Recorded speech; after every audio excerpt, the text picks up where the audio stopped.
नमस्कार दोस्तों,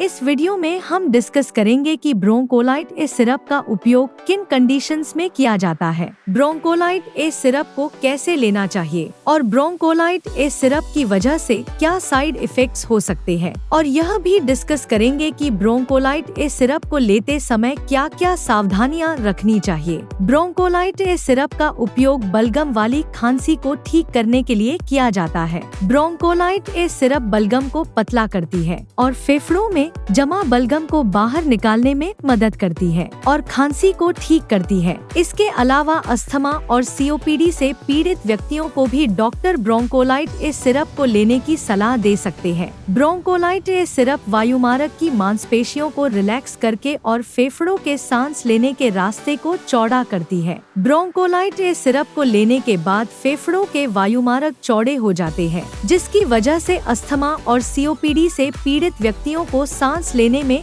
आसानी हो जाती है। ब्रोंकोलाइट ए सिरप के अंदर मेंथोल भी मौजूद होता है, जो गले की खराश व गले के दर्द को ठीक करने में मदद करता है। साइड इफेक्ट्स की बात करें तो वैसे तो ज्यादातर व्यक्तियों में ब्रोंकोलाइट ए सिरप की वजह से कोई साइड इफेक्ट्स नहीं होते हैं, लेकिन कुछ % व्यक्तियों में ब्रोंकोलाइट ए सिरप की वजह से कुछ साइड इफेक्ट्स हो सकते हैं, जैसे मुंह में सूखापन होना, सिर दर्द होना, घबराहट होना, चक्कर आना, शरीर में थकान व सुस्ती होना, नींद अधिक आना या नींद कम आना, उल्टी आना और उल्टी आने का मन होना, पसीना अधिक आना, दस्त होना, भूख कम लगना, छाती में जलन होना और मुंह के स्वाद में बदलाव होना आदि साइड इफेक्ट्स ब्रोंकोलाइट ए सिरप की वजह से हो सकते हैं। अब हम डिस्कस करेंगे कि ब्रोंकोलाइट ए सिरप को कैसे लेना रेकमेंडेड होता है। ब्रोंकोलाइट ए सिरप को खाना खाने के बाद लेना रेकमेंडेड होता है। आमतौर पर 2 साल से लेकर 6 साल तक के बच्चों को डॉक्टर 2.5 मिलीलीटर ब्रोंकोलाइट ए सिरप को दिन में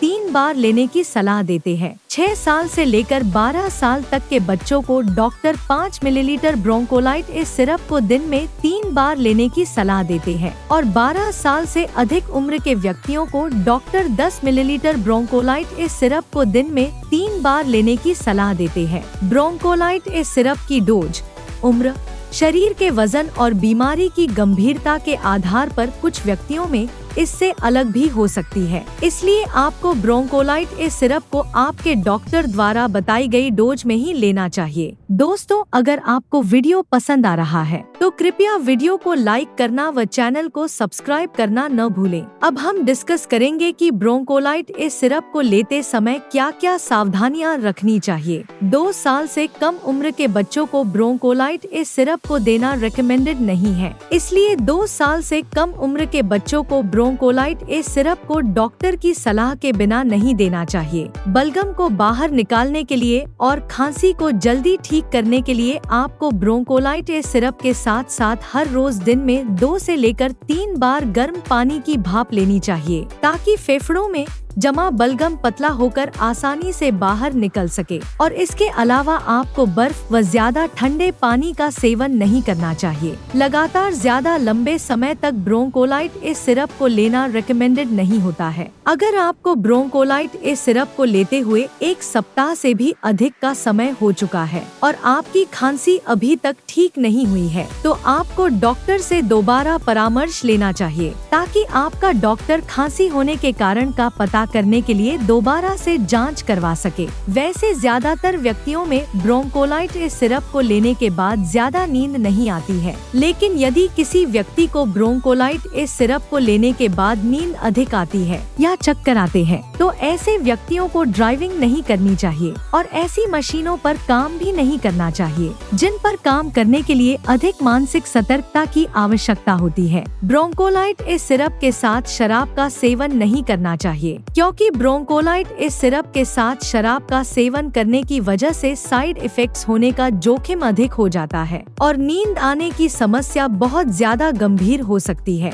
ब्लड प्रेशर बहुत ज्यादा होने पर और कोई दिल से संबंधित बीमारी होने पर ब्रोंकोलाइट ए सिरप को बहुत ही सावधानी से दिया जाता है, इसलिए इन कंडीशंस में डॉक्टर की सलाह के बिना ब्रोंकोलाइट ए सिरप को नहीं लेना चाहिए। अगर किसी व्यक्ति को ब्रोंकोलाइट ए सिरप या इसके किसी भी भी इंग्रेडिएंट से एलर्जी है तो ऐसे व्यक्तियों को ब्रोंकोलाइट ए सिरप का सेवन नहीं करना चाहिए और ऐसे व्यक्तियों को इसके बारे में डॉक्टर को भी बताना चाहिए। ज्यादातर डॉक्टर प्रेग्नेंट महिलाओं और स्तनपान करा रही महिलाओं को ब्रोंकोलाइट ए सिरप को न लेने की ही सलाह देते हैं। इसलिए प्रेग्नेंट महिलाओं और स्तनपान करा रही महिलाओं को ब्रोंकोलाइट ए सिरप को लेने से पहले डॉक्टर से परामर्श लेना चाहिए और डॉक्टर की सलाह के बिना प्रेग्नेंट महिलाओं और स्तनपान करा रही महिलाओं को ब्रोंकोलाइट ए सिरप को नहीं लेना चाहिए। वीडियो को देखने के लिए आपका धन्यवाद। अगर आपको वीडियो पसंद आया तो प्लीज वीडियो को लाइक कर देना, चैनल को सब्सक्राइब कर लेना और अगर आपका ब्रोंकोलाइट ए सिरप से संबंधित कोई प्रश्न है तो आप कमेंट करके पूछ सकते हैं।